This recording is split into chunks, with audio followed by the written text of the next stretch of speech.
علیکم ورحمۃ اللہ وبرکاتہ۔ الحمدللہ والصلاۃ والسلام علی رسول اللہ وعلی آلہ وصحبہ اجمعین، اما بعد۔ سب سے پہلے تو میں اللہ سبحانہ و تعالیٰ کا شکر گزار ہوں کہ یہ جو مجالس رمضان ہم نے کووڈ سے پہلے شروع کیے تھے، اس میں سیرت خلفائے راشدین کا پروگرام ہوا، پھر سیرت ائمہ اربعہ کا پروگرام ہوا، پھر سیرت امہات المومنین کا ہوا، پھر اس کے بعد سیرت عشر مبشرہ کا پروگرام ہوا۔ تو ایسے سلسلہ وار ایک پروگرام چل رہا تھا الحمدللہ۔ پھر کووڈ آیا، آپ سب حالات جانتے ہیں کہ کووڈ میں جو ہے کافی چیزیں رک چکی تھی، تو یہ سیرت کا سلسلہ بھی رک چکا تھا۔ تو ابھی الحمدللہ اس سال سے پھر آغاز کیے ہیں۔ اس بار جو ہے سیرت محدثین پر پروگرام کر رہے ہیں انشاءاللہ۔ اس میں جو ہے سیرت امام بخاری رحمہ اللہ پر شیخ عبدالعظیم مدنی حفظہ اللہ بیان کریں گے، سیرت امام ترمذی اور سیرت امام نسائی پر شیخ حافظ طارق سوداگر عمری مدنی حفظہ اللہ بیان کریں گے۔ کل انشاءاللہ یہیں پر جو ہے امام مسلم پر جو ہے امام مسلم رحمہ اللہ پر شیخ عبدالحسیم مدنی حفظہ اللہ بیان کریں گے، اور امام ابو داؤد اور امام ابن ماجہ پر جو ہے شیخ عبدالوکیل مدنی حفظہ اللہ بیان کریں گے۔ تو یہ سیرت کا سلسلہ شروع کرنے کا ایک مقصد کیا ہے کہ آج کے نوجوان اور ہم لوگوں کو جو ہے اس سے ہم کیا نصیحت لے سکتے ہیں، ان کی زندگی کیسے گزری ہے، اور آج کے زندگی میں آج جو حالات گزر رہے ہیں اس کو مد نظر رکھتے ہوئے ہم اس سے کیا سیکھ سکتے ہیں اور اس کو ہم زندگی میں کیسے عمل کر سکتے ہیں۔ اسی ایک نقطۂ نظر سے جو ہے اسلامک انفارمیشن اور دارالایمن جو ہے یہ پروگرام منعقد کیے ہیں۔ ہمارے ساتھ جو ہے ابھی فضیلت الشیخ حافظ عبدالعظیم عمری مدنی حفظہ اللہ ہیں، اور الحمدللہ آپ سب لوگ شیخ کے بارے میں، شیخ کا تعارف میرے سے زیادہ جانتے ہیں الحمدللہ، اور آپ سب لوگ شیخ سے واقف بھی ہیں۔ تو بلا تاخیر میں فضیلت الشیخ حافظ عبدالعظیم عمری مدنی سے گزارش،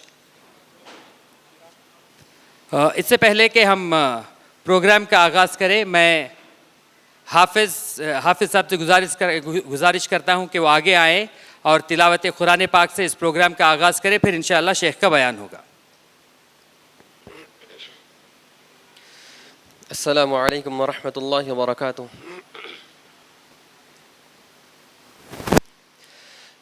اعوذ باللہ من الشیطان الرجیم، بسم اللہ الرحمن الرحیم۔ وَتِلْكَ حُجَّتُنَا آتَيْنَاهَا إِبْرَاهِيمَ عَلَى قَوْمِهِ نَرْفَعُ دَرَجَاتٍ مَّن نَّشَاءُ إِنَّ رَبَّكَ حَكِيمٌ عَلِيمٌ۔ وَوَهَبْنَا لَهُ إِسْحَاقَ وَيَعْقُوبَ كُلًّا هَدَيْنَا وَنُوحًا هَدَيْنَا مِن قَبْلُ وَمِن ذُرِّيَّتِهِ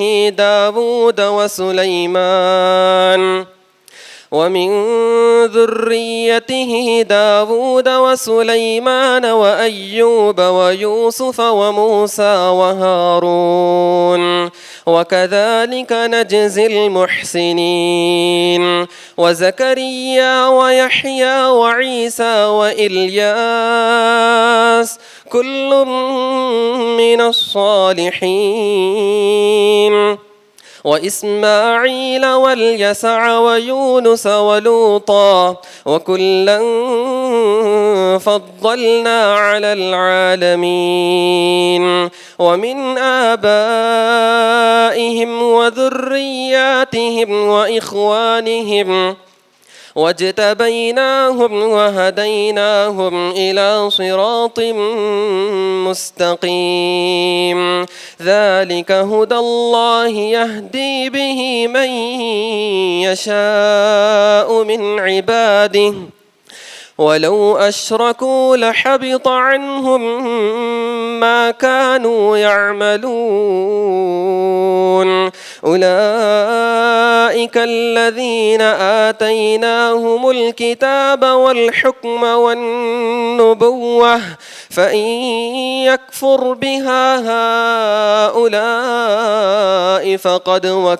هَؤُلَاءِ فقد وكلنا بها قوما ليسوا بها بكافرين أولئك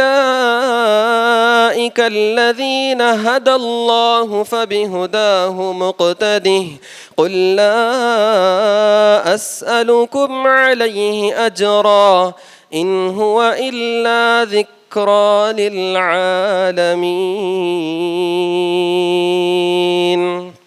تھے حافظ ابو الحسن بائبانی. ماشاءاللہ یہ جو ہے ابھی فی الوقت خلیل اللہ میں تراویح پڑھا رہے ہیں. تو یہ تھے حافظ ابو الحسن بائبانی. جزاکم اللہ خیرا شیخ. میں فضیلت الشیخ حافظ عبدالعظیم عمری مدنی حفظہ اللہ سے گزارش کرتا ہوں کہ وہ پروگرام کا آغاز کریں. السلام علیکم ورحمۃ اللہ وبرکاتہ. ان الحمد للہ نحمده ونستعینه ونستغفره ونعوذ بالله من شرور انفسنا ومن سیئات اعمالنا من يهده الله فلا مضل له ومن يضلل فلا هادي له واشهد ان لا اله الا الله وحده لا شريك له واشهد ان محمدا عبده ورسوله. اما بعد فان خير الحديث كتاب الله وخير الهدي هدي محمد صلى الله عليه وسلم وشر الامور محدثاتها وكل محدثة بدعة وكل بدعة ضلالة وكل ضلالة في النار. أعوذ بالله السميع العليم من الشيطان الرجيم من همزه ونفخه ونفسه. أولئك الذين هدى الله فبهداه مقتده. اسٹیج پر موجود فضیلت الشیخ طارق مدنی حفظہ اللہ اور آج کے اس پروگرام کے معزز سامعین اور سامعات، اسلامک انفارمیشن سینٹر کے محترم ذمہ داران، آج کی ہماری یہ مجلس بڑی مبارک مجلس ہے، اس لیے کہ ہم حضرات محدثین کرام رحمۃ اللہ علیہ مجمعین کی نسبت سے یہاں جمع ہوئے ہیں. محدثین کرام رحمۃ اللہ علیہ مجمعین امت کا وہ طبقہ ہے جس طبقے کو نبی کریم صلی اللہ علیہ وسلم سے خاص نسبت ہے، خاص تعلق ہے. محدثین سے بڑھ کر نبی سے محبت کرنے والا کوئی نہیں، محدثین سے بڑھ کر نبی کو چاہنے والا کوئی نہیں، محدثین سے بڑھ کر نبی کا سچا پیروکار کوئی نہیں، اور محدثین سے بڑھ کر نبی کریم صلی اللہ علیہ وسلم پہ درود بھیجنے والا کوئی نہیں. یہ وہ خوش نصیب طبقہ ہے جس کے حق میں پیارے نبی صلی اللہ علیہ وسلم کی یہ دعائیں نضر اللہ امرأ سمع مقالتی فحفظها ووعاها واداها كما سمعها، کہ اللہ تبارک و تعالی اس بندے کو خوش رکھے، آباد رکھے، تر و تازہ رکھے جو میری کسی بات کو سنتا ہے تو اسے یاد بھی کرتا ہے اور اسے آنے والی نسلوں تک بھی پہنچاتا ہے. اس دعا کے سب سے زیادہ مستحق اس امت میں اگر کوئی ہے تو محدثین کرام رحمۃ اللہ علیہ مجمعین ہیں.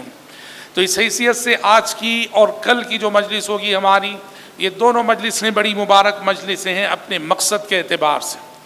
اور حضرات، ہمارا جو مقصد ہے، محدثین جو اصحاب کتب ستہ ہیں، امام بخاری، مسلم، ابو داؤد، ترمذی، نسائی، ابن ماجہ، ان کی سوانح حیات اور ان کی لائف ہسٹری جو آپ کے سامنے بیان کی جائے گی آج اور کل. اس لیے کہ ہم جس معاشرے میں جی رہے ہیں، آج کل سوشل میڈیا کی وجہ سے فتنہ انکار حدیث سر چڑھ کر بول رہا ہے. انکار حدیث کے جراثیم گھر گھر میں داخل ہو رہے ہیں. ہماری نوجوان نسل جن لوگوں کو سننا نہیں چاہیے ان کو سن کر حدیث رسول کے سلسلے میں شکوک و شبہات میں مبتلا ہو رہی ہے.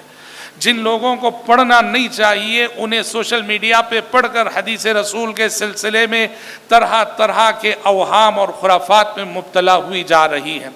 اس لیے ضروری سمجھا گیا کہ اپنی نوجوان نسل کو اور عامت المسلمین کو حضرات محدثین کی خدمات سے اور حدیث رسول کی حفاظت کے سلسلے میں ان کی جو قربانیاں ہیں اس کا مختصر سا تعارف آج اور کل کی مجلس میں آپ کے سامنے پیش کر دیا جائے.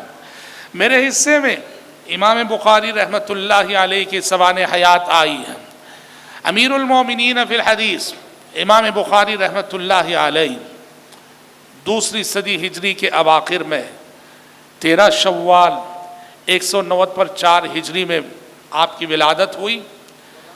خراسان کا ایک شہر ہے بخارا، جسے آج ازبکستان کہا جاتا ہے، ازبکستان کے رہنے والے تھے، اور بخارا شہر میں امام بخاری رحمۃ اللہ علیہ کی ولادت ہوئی۔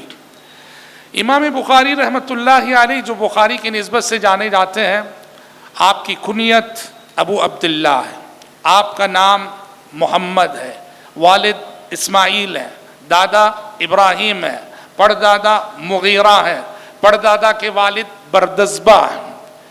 حیرت انگیز بات کیا جانتے ہیں؟ امام بخاری رحمۃ اللہ علیہ کے اجداد 9 مسلم ہیں۔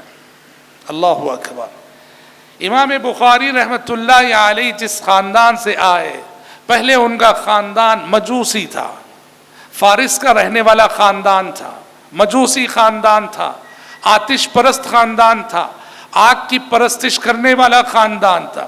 چنانچہ امام بخاری کے جو پردادا مغیرہ ہیں، مغیرہ کے والد بردزبہ کے بارے میں کہا جاتا ہے کہ وہ فارس کے آتش پرست تھے۔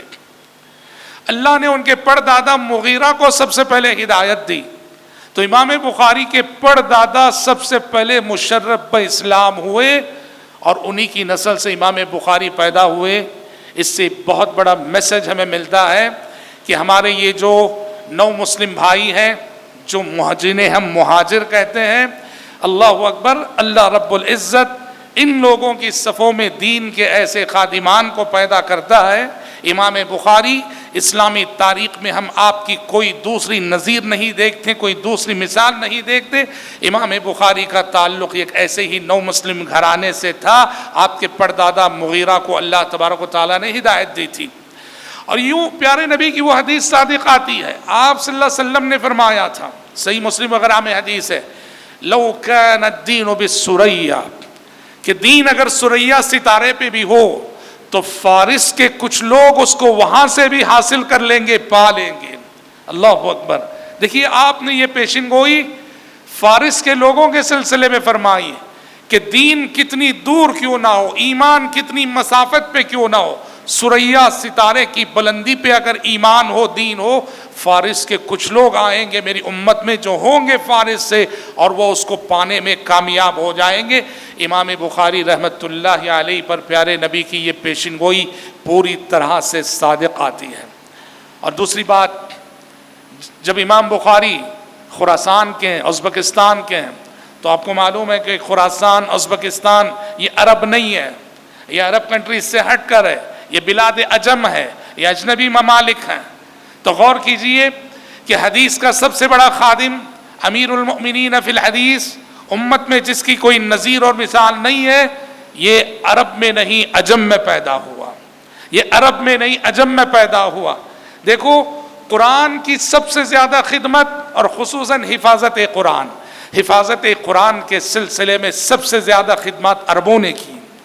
قرآن کی حفاظت اللہ نے عربوں سے، قرآن کی حفاظت کا کام اللہ نے عربوں سے لیا، تو حدیث کی حفاظت کا کام اللہ نے اجانب سے لیا، اجمیوں سے لیا، جو اس بات کی دلیل ہے کہ یہ دین عربوں کا بھی ہے، اجمیوں کا بھی ہے، یہ دین ساری انسانیت کا ہے۔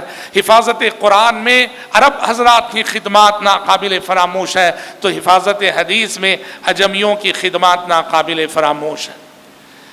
امام بخاری کا جو روشن مستقبل ہے، امام بخاری کے روشن مستقبل کی بنیاد سب سے پہلے ان کے والدین نے رکھی، اور حقیقت بھی یہی ہے کہ کوئی بھی شخص جو ترقی کرتا ہے، اس کی ترقی کے پیچھے جو بنیادی کردار ہوتا ہے توفیق الہی کے بعد، وہ ماں باپ ہوتے ہیں۔ تو امام بخاری رحمۃ اللہ علیہ کا مسئلہ بھی ایسے ہی ہے، ان کے روشن مستقبل کی بنیاد ان کے والدین نے رکھی۔ والدین نے اس معنی میں کہ امام بخاری کے والد جو اسماعیل تھے، وہ اپنی جگہ وہ بھی محدث تھے، وہ بھی عالم تھے، اور اتنے متقی تھے کہ وہ وفات کے وقت وہ کہنے لگے کہ میں جو مال چھوڑ کے جا رہا ہوں اس میں 1 درہم بھی ایسا نہیں ہے کہ جس کے حرام ہونے کا شبہ ہو اور جس کے حرام ہونے کا شائبہ ہو۔ مطلب یہ ہے کہ امام بخاری کو ان کے والد نے حلال روزی کھلائی، حلال رزق انہیں کھلایا۔ جو والدین اپنی اولاد کو حلال روزی کھلاتے ہیں، اس کے اثرات غیر معمولی طور پر اولاد اپنی زندگی میں دیکھتی ہیں۔ حرام روزی کھلانے والے ماں باپ کو اپنی اولاد کی زندگی میں اس کا نتیجہ بھی دیکھنا پڑتا ہے. تو اسماعیل جو امام بخاری کے والد تھے، وہ اس قدر موت کے وقت وہ اپنے اس قدر کانفیڈنس سے انہوں نے بات کہی، ایک درہم بھی میرے مال میں ایسا نہیں جس کے حرام ہونے کا شبہ ہو یا شائبہ. یہ تو باپ کی ذمہ داری تھی کہ انہوں نے رزق حلال کھلایا. اور ادھر ماں کا رول کیا رہا، ماں کا رول کیا رہا. امام بخاری بچپن میں یتیم ہو گئے، باپ کا سایہ سر سے بچپن میں اٹھ گیا، ماں ہی نے سنبھالا، ماں ہی نے سہارا دیا. بخاری کو بخاری بنایا ماں کی تربیت نے، ماں کی دعاؤں نے. مشہور واقعہ آپ سب جانتے ہیں کہ بچپن میں امام بخاری بڑی آزمائش سے دوچار ہوئے کہ بینائی چلی گئی، آنکھیں چلی گئی، بصارت چلی گئی. تو امام بخاری کی والدہ نے علاج کروایا، علاج کروا کے تھک گئی اور بینائی لوٹ کے نہ آئی. اب بس اللہ کی جناب میں اللہ ہی سے امید لگائے ہوئے دعائیں کرتی رہی. ایک رات کی بات ہے، مصلی پہ بیٹھے بیٹھے دعائیں کرتی رہی اور اسی حالت میں نیند آ گئی. خواب دیکھتی ہیں کہ حضرت ابراہیم خلیل اللہ علیہ السلام تشریف لائے ہیں اور لا کے بشارت دے رہے کہ اللہ نے تمہاری دعا قبول کی اور تمہاری اولاد کی بینائی لوٹا دی. جاگی تو دیکھا کہ بخاری کی بینائی لوٹ آئی ہے. تو ماں کی دعاؤں نے امام بخاری کو بچپن میں اتنی بڑی آزمائش سے باہر نکالا جب وہ اپنی بینائی کھو چکے تھے. اس طرح امام بخاری کا جو روشن مستقبل تھا اس کی بنیاد ان کے ماں باپ نے رکھی، ان کے والدین نے رکھی. امام بخاری بس 11 سال کے تھے، بچپن ہی سے ان کی عظمت کی ثبوت ملنے لگے تھے. یہ معمولی بچہ نہیں ہے، یہ کوئی غیر معمولی بچہ ہے. چنانچہ یہ ہوا، ایک مجلس حدیث تھی، مجلس حدیث میں امام بخاری رحمۃ اللہ علیہ کے استاد پڑھا رہے تھے. استاد سے غلطی ہوئی، پوری مجلس خاموش تھی. امام بخاری رحمۃ اللہ علیہ نے استاد پر ادباً اعتراض کیا. وہ استاد غلطی کر رہے تھے، حدیث کی سند میں حدیث کے راوی کے نام میں غلطی کر رہے تھے. امام بخاری رحمۃ اللہ علیہ نے پورے ادب کے ساتھ محفل میں اپنے استاد کو بتایا کہ یہاں آپ سے چوک ہو رہی ہے.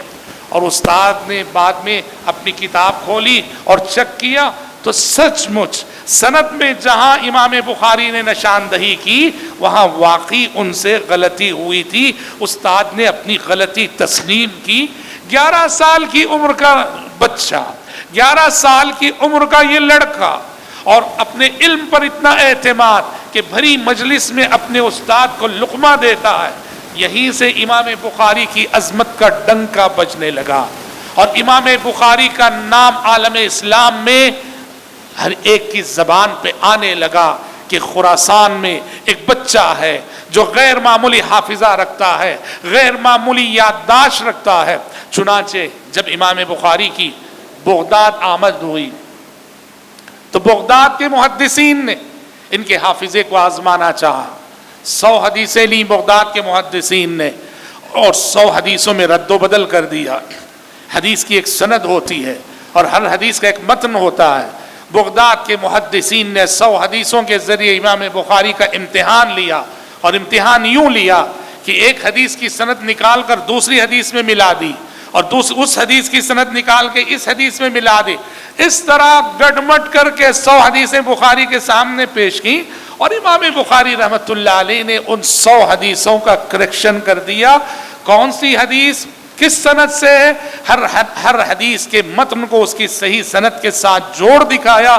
تو بغداد کے محدثین نے گواہی دی کہ یہ بچہ اگر زندہ رہے گا تو اس امت میں ایک نشانی بنے گا، ایک معجزہ بنے گا. اور واقعتاً بغداد کے محدثین نے جو بات کہی وہ 100% امام بخاری پہ صادق آئی.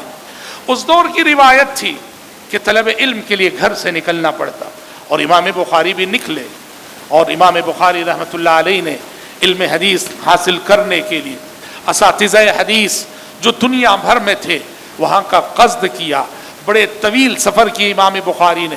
حجاز گئے، مکہ مدینہ کے محدثین سے حدیثیں سنی، یمن گئے وہاں کے محدثین سے حدیثیں سنی، عراق گئے کوفہ بصرہ کے محدثین سے حدیثیں سنی، شام فلسطین اور سیریا گئے، وہاں کے محدثین سے حدیثیں سنی۔ الغرض عالم اسلام نے جہاں جہاں علم حدیث تھا وہاں وہاں امام بخاری کے قدم پہنچے، اور سارے محدثین کے پاس جو احادیث کا ذخیرہ تھا اسے امام الامیر المومنین فی الحدیث امام بخاری نے یاد بھی کیا اور تحریری شکل میں اس کو جمع بھی کیا۔ اور جانتے ہیں کہ یہ جو حدیث طلب علم کے جو سفر انہوں نے کیے، اس دوران کیسی صبر آزما زندگی انہوں نے گزاری۔ غربت تھی، نان و نفقے کی کمی تھی، سفر کے اخراجات نہیں تھے، پیدل چلا کرتے تھے، بڑی مشقتیں انہوں نے اٹھائیں، اور اس دوران بیمار ہوئے، اور اس دور کے بعض حکیموں نے بخاری کا علاج کیا۔ اور آپ جانتے ہیں ماضی میں بھی اور آج بھی کسی بھی مریض کو جانچنے کے لیے پیشاب لیا جاتا ہے، پیشاب ٹیسٹ کیا جاتا ہے۔ امام بخاری رحمۃ اللہ علیہ کا علاج جن حکیموں نے کیا، انہوں نے اس پیشاب کو ٹیسٹ کرنے کے بعد کہا یہ وہ مریض ہے جس نے ایک طویل مدت سے صرف روکھی سوکھی روٹیاں کھائی ہیں، اس کو سالن میسر نہیں رہا ہے، بھیگی روٹی اس مریض نے نہیں کھائی ہے۔ قارورے کو ٹیسٹ کرنے کے بعد حکیموں نے یہ رزلٹ پیش کیا کہ یہ وہ مریض ہے جو اس قدر نادار اور غریب ہے کہ مدت سے اس نے روکھی سوکھی روٹیاں کھائی ہے۔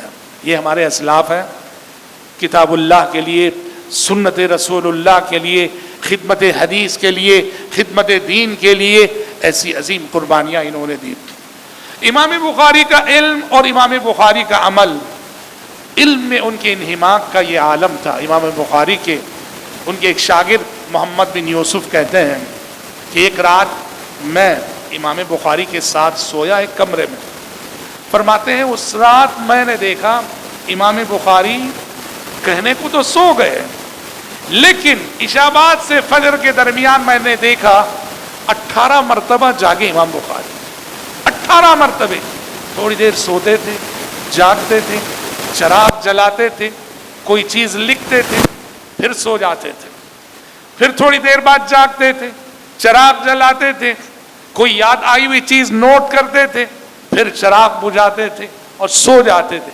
کہا ایک رات میں نے دیکھا کہ 18 مرتبہ جاگے، یعنی بیداری تو بیداری ہوئی، نیند میں بھی علم ہی کی فکر، علم ہی کا خیال، علم ہی کی جستجو، سکون کی نیند نہیں، اطمینان کی نیند نہیں۔ یہ کیسے لوگ تھے؟ اس زمین پر اللہ کی قدرت کی بہت بڑی نشانی تھے یہ لوگ۔ ہم جیسے آرام پسند اس محنت کا تصور بھی نہیں کر سکتے ہیں۔ امام بخاری رحمۃ اللہ علیہ نے اس محنت اور جفاکشی کے ساتھ حدیث رسول کی خدمت کی۔ علم میں انہماک کا یہ عالم، اور عمل میں انہماک کیسا؟ بکر بن منیر فرماتے ہیں کہ ایک دن ایک باغیچہ تھا، ہم سب جمع تھے، امام بخاری رحمۃ اللہ علیہ نے اس باغیچے میں کھڑے ہو، ہم سب نے نماز پڑھی، امام بخاری نے بھی نماز پڑھی، سنت پڑھ رہے تھے۔ سنت سے فارغ ہونے کے بعد انہوں نے فوراً پاس موجود لوگوں سے کہا کہ تھوڑا دیکھو کہ میری پیٹھ میں کوئی چیز ہے کیا۔ ہم نے دیکھا تو پیٹھ میں ایک کیڑا جو ہے بیٹھا ہوا ہے، اور جس نے پیٹھ پر کل 17 مقامات پہ ڈنک مارا ہے، 17 مقامات پہ ڈنک مارا ہوا ہے۔ مطلب یہ ہے کہ ان کی نماز جاری تھی، ان کی عبادت جاری تھی، اور وہ کیڑا ڈنک مار رہا تھا۔ امام بخاری نے حالت نماز میں اس جانب توجہ نہ دی، اس تکلیف پہ صبر کیا، اور اطمینان سے سلام پھیرنے کے بعد لوگوں نے کہا کہ اتنی تکلیف کیوں برداشت کی آپ نے؟ پہلے ڈنک پہ آپ نے بتایا کیوں نہیں؟ امام بخاری نے کہا میں قرآن مجید کی ایک سورت پڑھ رہا تھا، میں نے اس سورت کو ختم کرنے سے پہلے نماز ختم کرنی مناسب نہیں سمجھی۔ بالکل ویسے ہی واقعہ جیسے واقعہ صحابی کے ساتھ پیش آیا تھا، عباد ابن بشر رضی اللہ عنہ کے ساتھ، بالکل وہی چیز۔ تو ہمارے اسلاف ہیں، ان کا علم جتنا تھا عمل بھی اتنا تھا، اور عمل جیسا تھا علم بھی ویسے ہی تھا۔ اللہ رب العزت نے امام بخاری کو غیر معمولی حافظہ اور غیر معمولی یادداشت سے نوازا تھا۔ یعنی وہ خود فرماتے ہیں کہ احفظ 100,000 حدیث صحیح و200,000 حدیث غیر صحیح. امام بخاری فرماتے ہیں مجھے 1,00,000 صحیح حدیثیں یاد ہیں اور 2,00,000 ضعیف حدیثیں یاد ہیں. اور کیا مطلب ہے جانتے ہیں آپ؟ حدیث یاد ہے کا مطلب متن کو یاد رکھنا بہت آسان ہے. انما الاعمال بالنیات المسلم من سلم المسلمون من لسانه ويده. اس طرح کے تو آج بھی مل جائیں گے. محدثین جب کہتے ہیں کہ مجھے اتنی حدیثیں یاد ہیں، ہر حدیث اس کی سند کے ساتھ. انما الاعمال بالنیات کی حدیث ہے تو اس سے پہلے سند آتی ہے کہ بخاری کہتے ہیں میں نے اپنے شیخ عبداللہ سے حدیث سنی، انہوں نے اپنے شیخ عبد الرحمن سے سنی، انہوں نے اپنے شیخ خالد سے سنی، انہوں نے اپنے شیخ سعید بن مسیب سے سنی، انہوں نے عمر بن خطاب سے سنی. ہر حدیث کی سند ہوتی ہے. آپ بتاؤ کس کے بس کی بات ہے کہ 1,00,000 حدیثیں صحیح حدیثیں سند کے ساتھ اور 2,00,000 حدیثیں سند کے ساتھ یاد رکھیں؟ اللہ کی قدرت کی بہت بڑی نشانی تھے. اور ہم بجا طور پر یہ کہہ سکتے ہیں کہ بخاری کو وہ یادداشت ملی تھی، وہ حافظہ ملا تھا کہ کمپیوٹر کا بھی اگر مقابلہ امام بخاری کے حافظے سے کیا جائے کمپیوٹر پیچھے رہ جائے گا اور بخاری کا حافظہ فتح یاب ہوگا، جیت جائے گا. الغرض امام بخاری نے اپنی انتھک کوشش، اپنے غیر معمولی حافظے، اپنی غیر معمولی یادداشت، حدیث رسول سے غیر معمولی شغف کے نتیجے میں وہ کارنامہ انجام دیا کہ انہوں نے صحیح بخاری کی شکل میں وہ عظیم کتاب لکھی جس کتاب کو اصح الکتاب بعد کتاب اللہ عز و جل ہونے کا شرف حاصل ہوا. اس دھرتی پر، اس روئے زمین پر اللہ کی کتاب قرآن مجید کے بعد دنیا کی سب سے مستند معیاری اور تحقیقی کتاب کوئی ہے تو بخاری ہے.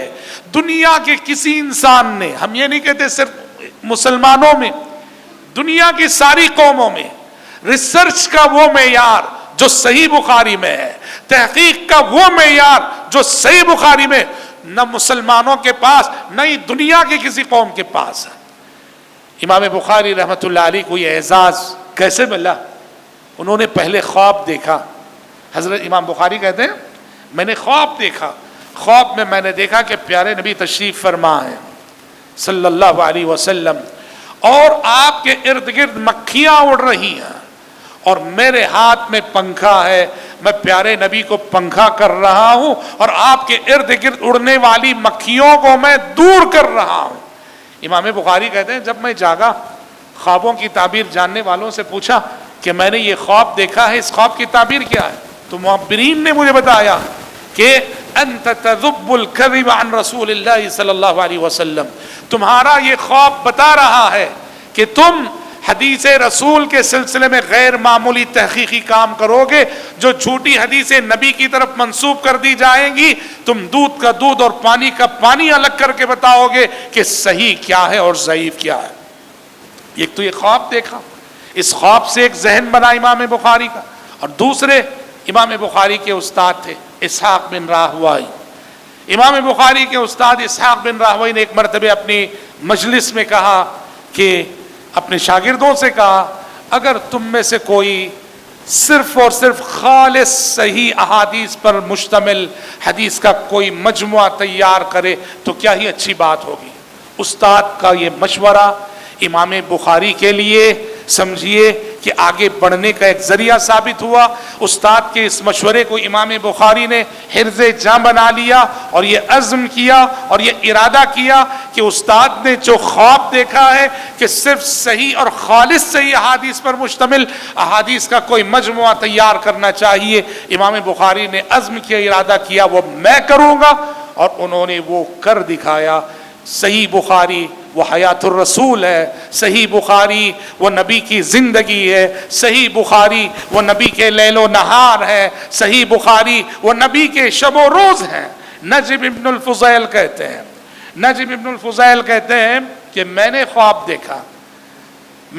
دیکھا کہ پیارے نبی صلی اللہ علیہ وسلم گزرے چلے جا رہے ہیں اور ان کے پیچھے امام بخاری ہیں اور میں نے دیکھا کہ پیارے نبی جہاں جہاں قدم رکھ رہے ہیں امام بخاری رحمت اللہ علیہ بھی وہاں قدم رکھ رہے ہیں.